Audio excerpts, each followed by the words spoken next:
Magandang araw po sa inyo, Lodi Cabanong. Share ko lang po sana sa inyo ang aking karanasan. Sana po ay mabigyan nyo ito ng oras. Itago nyo na lamang po ako sa pangalang Panpan. Nasa edad na 15 taong gulang.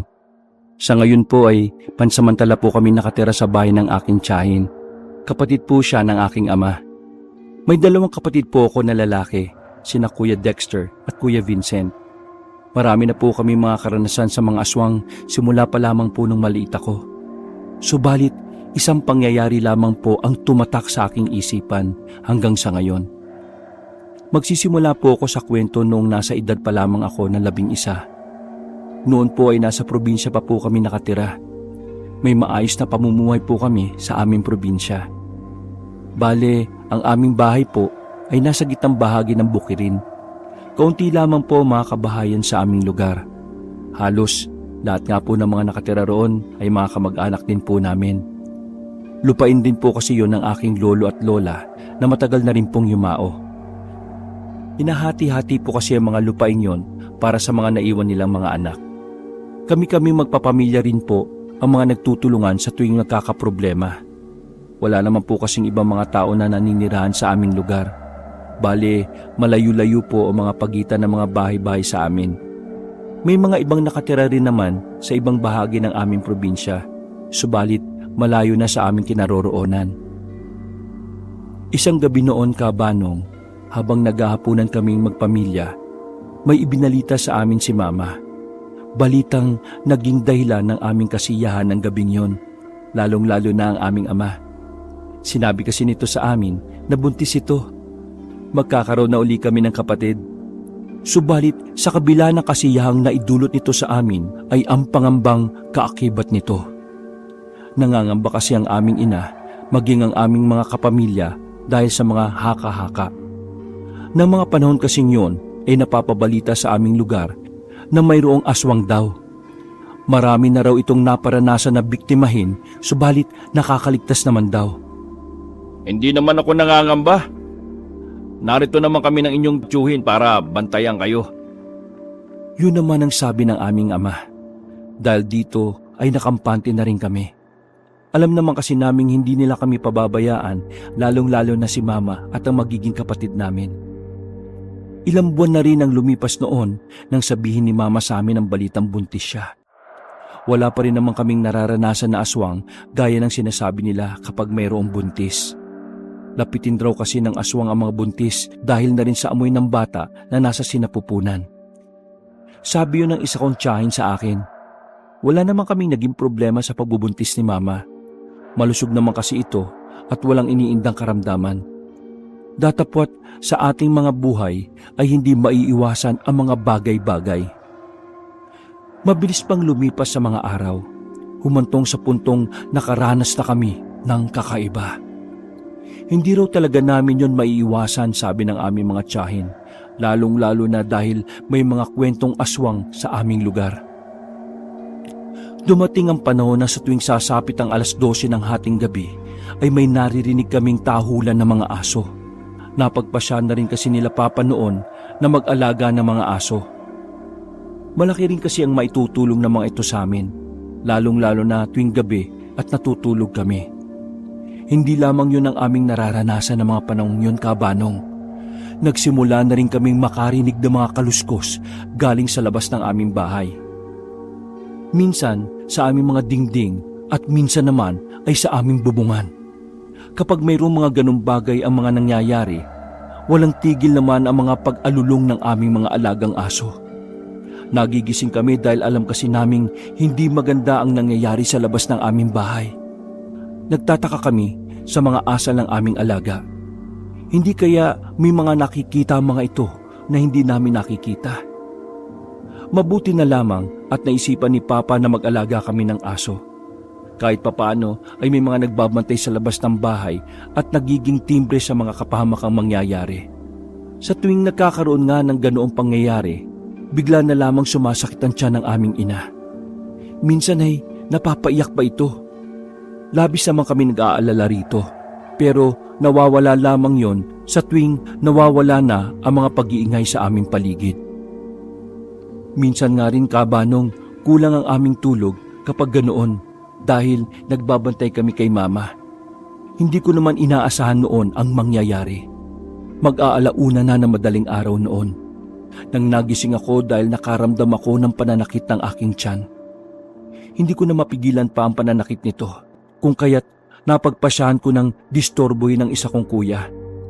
Ginising ko ang aking nakatatandang kapatid na si Kuya Vincent. Kuya, samahan mo naman ako sa banyo. Natatakot ako eh. Yun na lamang sinabi ko habang niyuyugyug ito upang samahan niya ako sa palikuran. Wala namang nagawa ang aking kuya at sinamahan na lamang ako nang magising ito.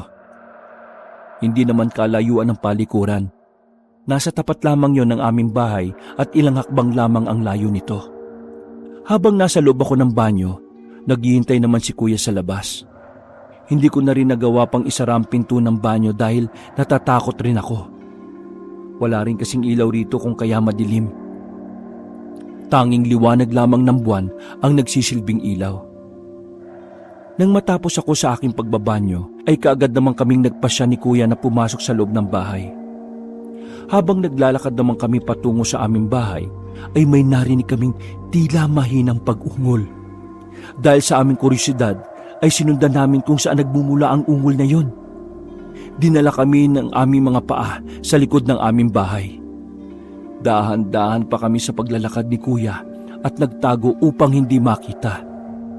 Nang silipin namin ang pinagmumula ng ingay, ay labis kaming nakaramdam ng takot, kabanong. Namilog pa ang aking mga mata at napatakip pa ako ng aking bibig dahil sa aking nakita. Hindi kami namamalikmata ng aking kapatid sa aming nakita, kaabanong. Isang babae na nakaupo habang nilalantakan ang isang alagang manok ni Papa. Sa hindi namin inaasahang pagkakataon, ay bigla na lamang itong napalingon sa aming pwesto. Nakaramdam naman ako ng panginginig ng aking katawan dahil sa kanyang itsura. Nagbabaga kasi ang mapupula nitong mga mata habang nanilisik na nakatitig sa amin. Puno na rin ng dugo ang kanyang bibig at damit. Hinila na lamang ako ni kuya patakbo sa loob ng aming bahay. Sakto namang pagpasok namin ay nagising ang aming ama. Nakita kami nitong namumutla kung kaya't tinanong niya kami. Nang sabihin namin dito ang nangyari, ay kaagad itong tumakbo palabas ng bahay. Sa pagkakataong yon, ay napatakbo na rin ang aming tiyuhin na sinalubong ang aking ama.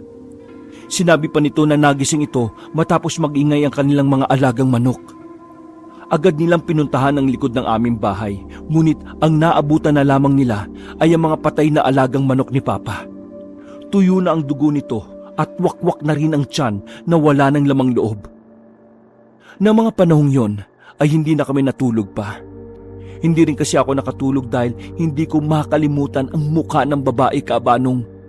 Maging si kuya ay hindi rin makausap ng maayos ni Papa. Yung kasi ang unang beses na nakakita kami ng ganon. Hindi na rin umuwi ng kanilang bahay ang aking tiyuhin at sa bahay na lamang natulog. Mabuti na lamang at hindi nagising noon si Mama. Kinaumagahan ay ikinuwento nila Papa ang nakita namin ng gabing yun. Natakot ang iba naming mga kapamilya at nangamba sa sitwasyon ng aming ina. Sinabi naman ni na Papa at ang aking tiyuhin na walang dapat na ikatakot dahil nariyan naman ang mga ito. Handa raw ang mga itong makipagpatayan para lamang maipagtanggol kami mula sa aswang. Hindi lamang pala manok ni Papa ang nakain nito ng gabing yon, ngunit pati na rin pala ang manok na pansabong ng aking tiyuhin. Wala na naman silang magagawa dahil nakain na ang mga ito ng buhay. Pagkatapos mangyari yon, ay hindi na muli kaming nakaranas pa ng kahit na ano mula sa mga nilalang na aswang. Akala namin noon ay magiging maayos na ang lahat. Subalit, nagkamali pala kami. Pagkalipas kasi ng 2 buwan, ay nag-ani kami ng aming mga gulay na tanim. Dahil marami ang ani, ay ibinenta ito sa aming bayan. Hindi naman kami nahirapan sa pagbebenta dahil mura lamang ito. Agad naman itong naubos. Masaya naman ang aming pamilya maging ang aming mga tiyahin na kasama namin sa pagbebenta. Nang maubos naman ang aming mga paninda noon, ay kaagad rin naman kaming umuwi. Nauna na kami ng aking mga kapatid na umuwi sa aming tahanan. Medyo may kadiliman na rin kasi noon at inaasikaso pa nila ang aming mga dinala sa pagbebenta. Nilakad lang namin pauwi. Wala nang masakyan ng mga ganong oras.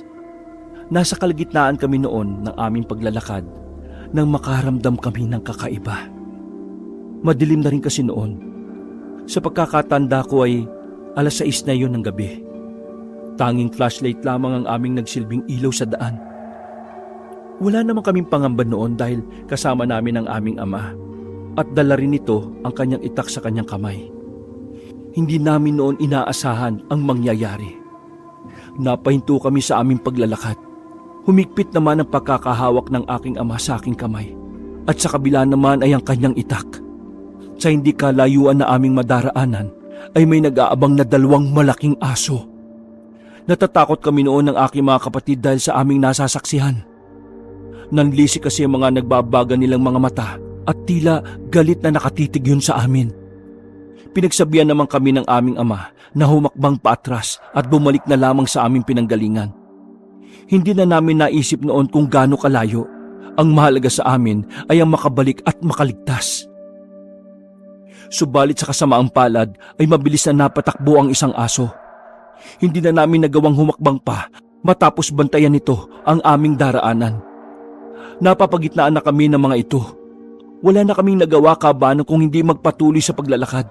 Sinabi na lamang sa amin ng aming ama na huwag titigil sa paglalakad at kung susugod man ang mga ito ay tumakbo na lamang kaming magkakapatid. Napatangon na lamang kami sa sinabi nito. Ilang sandali pa, nasa ganung posisyon kami nang may marinig kaming may tinig na nagkukwentuhan. Marahil ay ang aming mga tiyuhin at tiyahin na yon. Tumakbo naman palayo sa mapunong parte ang 2 malaking aso. Oh, bakit narito pa kayo at naabutan pa namin kayo? Tanong naman sa amin ng isa kong tiyuhin. Naging tikom lamang ang aming mga bibig na magkakapatid. Si Papa lamang ang nagkwento ng nangyari sa amin.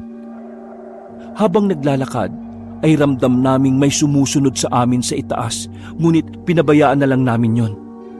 Pagkarating ng bahay ay isang malungkot na balita ang sumalubong sa amin. Nakuna ng aming ina matapos na sumakit ang kanyang tiyan at walang naiwang tao sa bahay para tulungan ito. Mabuti na lamang ay naabutan ito ng kumadronang si Lola Emmy dahil kung hindi, maging si Mama ay maaring namatay na rin. Malungkot man ang nangyari kabanong ay tinanggap na lamang namin na nawala ang aming kapatid. Nang gabing yon ay may narinig kaming tik-tik ngunit hindi rin naman nagtagal. Matapos ang araw na iyong kabanong, wala na kaming naranasan pang aswang. Nilisan na rin namin ang aming probinsya matapos makahanap ng trabaho si Mama at Papa sa lugar ng aking tiyahin kung saan kami namamalagi hanggang sa ngayon. Wakas.